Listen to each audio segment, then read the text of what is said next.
News that's coming in at the moment. It's India's Subhanshu Shukla who's gearing up for space. Astronauts all set to reach the site very shortly for the liftoff. India's space station sensation all set to take this flight. He's serving as the pilot of this very critical site, which is all set to go to the ISS. Axiom Space mission will take off at noon today.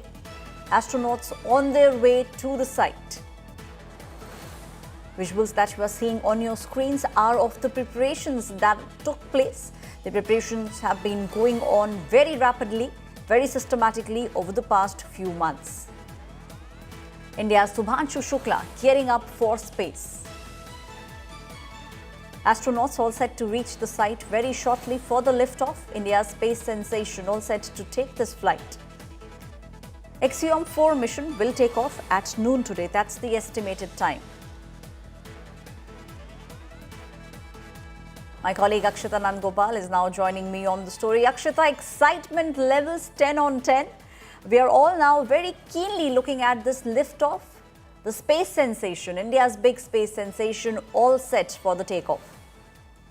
That's right. Good morning, Aishwarya, to you and to all of our viewers joining us on this broadcast. Fingers crossed, first of all, that it happens in just about 4 hours from now. 12:01 p.m. is when blast off takes place. We've seen many delays, but this is perhaps the closest we've gotten to actually the launch happening, because as we speak, there are images coming in right now of Group Captain Subhanshu Shukla and his crewmates, 3 others, all of them now reaching a location very close to the launch site. This is where they're going to be meeting with their families one last time before they take off for this mission to the International Space Station. They'll be docked there for 14 days. So it's going to be a very emotional moment. For Group Captain Subhanshu Shukla, his wife, Dr. Kamna, who's a dentist, she's there, as well as their 4-year-old son.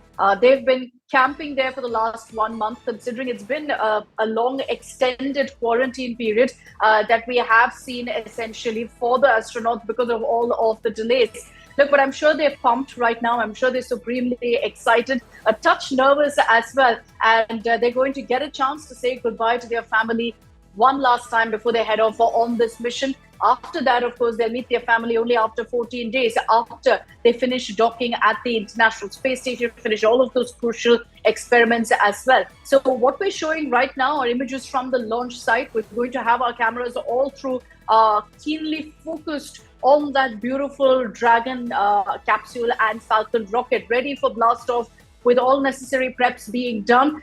You highlighted how there were delays because of technical issues. Well, first it was the weather, then you had technical issues with SpaceX, with this rocket that you see on your screens, and then also with the International Space Station. So it was because of this that you saw about 7 delays. And this is the 8th date that was given essentially by Axiom Space, NASA, and SpaceX. What makes this mission so different from anything we've ever seen is, of course, for us here in India, it's so close to our hearts because of Group Captain Subhanshu Shukla, but also because it's such a collaborative effort where you've got private bodies and agencies like NASA all coming together, and at the same time where you've got essentially all possible space agencies from different countries like ISRO, like ESA, which is the European Space Agency, all coming together for this particular mission. So it's a beautiful collaborative effort, all with the message that, look, the world will come together when we explore space, and every country getting an opportunity, not just India, but for Poland and Hungary also. This is a huge deal because much like us, for them too, they're sending someone to space after about 4 decades. And we'll put out those images also of Subhanshu Shukla meeting with his family as well, because the astronauts have just made their way to that particular site.